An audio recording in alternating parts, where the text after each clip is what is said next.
Selanjutnya adalah materi kelima, yaitu peradilan pada masa Bani Abbasiyah. Peradilan periodisasi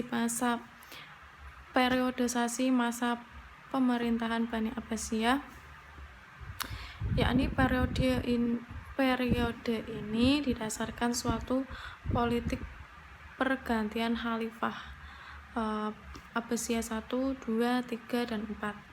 Berdasarkan maju mundurnya Bani Abbasiyah ini dibagi menjadi dua, yaitu era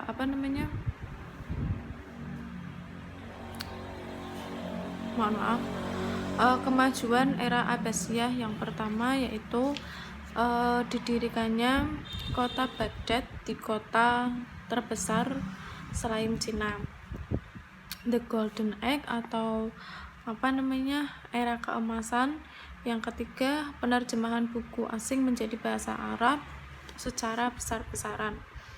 Yang keempat, kemajuan ilmu pengetahuan di berbagai bidang. Yang kelima, lahirnya ulama Sunni. Yang keenam, tata pemerintahan dan sistem administrasi menjadi semakin maju. Berikut ini adalah perkembangan peradilan masa Abbasiyah 1.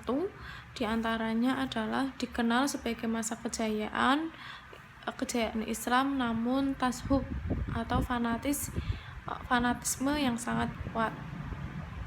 Yang kedua, perkembangan ekonomi dan ilmu pengetahuan ini semakin berkembang pesat, semakin maju. Yang ketiga, pelaksanaan hukum Islam berjalan menurut madhab yang dianut. Yang keempat, lemahnya ruh ijtihad dan hakim adalah menetapkan hukum karena perkembangan madhab. Yang terakhir, hakim diperintah untuk memutus perkara-perkara yang sesuai dengan madhab-madhab yang dianut oleh penguasa ataupun masyarakat setempat. Organisasi kehakiman yang pertama adalah Al-Mawardi, dibagi menjadi dua, yaitu hakim umum dan hakim khusus. Yang pertama itu hakim umum dan absolut, bertugas untuk memutuskan kasus. Yang kedua, menjadi wali anak yatim, orang sakit mental, dan anak kecil. Yang hakim khusus dan terbatas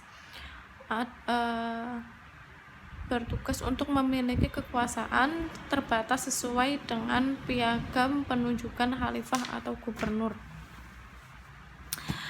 Selanjutnya, perkembangan masa Bani Abbasiyah yang kedua, di antaranya adalah keadaan pemerintah yang telah rusak. Jadi berbeda dengan masa peradilan Abbasiyah yang pertama, kalau keadaan pemerintah mereka itu sudah maju, kalau ini pemerintahnya itu telah sangat rusak ya, bahkan kritis sosial, politik, budaya, dan agama. Yang ketiga, kerusakan merata termasuk dalam bidang peradilan. Yang keempat, orang yang diangkat menjadi hakim itu diharuskan membayar sejumlah uang kepada pemerintahan per tahunnya. Setiap tahunnya itu harus memberikan uang kepada pemerintahan. Yang terakhir, kekuasaan hakim menjadi lemah karena pemerintahan juga sangat lemah. Al-Qanun masa Abbasiyah. Al-Qanun itu adalah kumpulan undang-undang atau perkara bidang tertentu. Seiring lahirnya mazhab fikih, banyak kitab-kitab yang menjadi standar untuk mewakili para mazhab. Yang terakhir, pemerintah tidak menjanjikan sebagai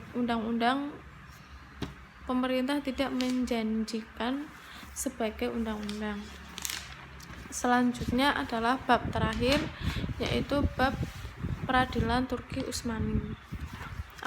Sejarah Turki Utsmani ini, awal mulanya kerajaan Turki Utsmani ini tidak menganut salah satu mazhab. Perkembangan hukum Islam pada masa dinasti Umayyah ini sejak Sultan Utsman I bin Ertugrul hingga meninggal Salim I, Bayezid II belum terkodifikasi dan tersistem secara sempurna. Oleh karena itu, pemerintah Turki Utsmani ketika masa Sultan Sulaiman I bin Salim I baru melakukan terobosan dalam bidang hukum. Yang kedua, Sulaiman Al-Kanuni berkeinginan untuk menghimpun hukum Islam secara memperlakukannya menjadi hukum positif yang berlaku di semua wilayah kekuasaan hierarki. Yang ketiga, sistem pemerintahan administrasi peradilan diselenggarakan berdasarkan syariat Islam. Unit peradilan bekerja sama dengan qadha yang merupakan bagian dari unit bagian peradilan agama. Yang keempat, pelaksanaan ibadah pada masa Sulaiman Al-Kanuni ini begitu kental karena ia memperhatikan rakyatnya untuk menjalankan sholat 5 waktu, berpuasa pada bulan Ramadan. Yang kelima, ketika jabatan mufti ini dipegang oleh Abdul Suud bersama dengan Sulaiman Al-Kanun ini membuat undang-undang yang memuat hukum dan administrasi untuk diberlakukannya wilayah kekuasaan Turki yang sesuai dengan syariat Islam. Nah, berikutnya adalah kodifikasi undang-undang perdata. Yang pertama adalah adopsi hukum barat. Nah, di sini modernisasi hukum masa Turki Utsmani dimulai masa pada pertengahan tahun 1800-an, yaitu pada tahun 1840 Masehi dan 1851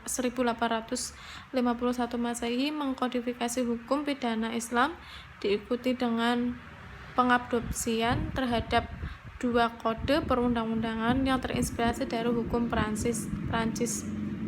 Yang kedua, Majalah Al-Hakam Al-Adiyah, terjemahan bahasa Indonesia, yaitu Kitab Undang-Undang Perdata Hukum Islam. Yang kedua,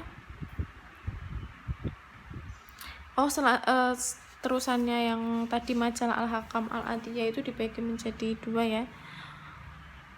Makna penting dalam kodifikasi ini dibagi menjadi 2 juga, yaitu menjadi kodifikasi hukum pertama yang gubernur pada syariah.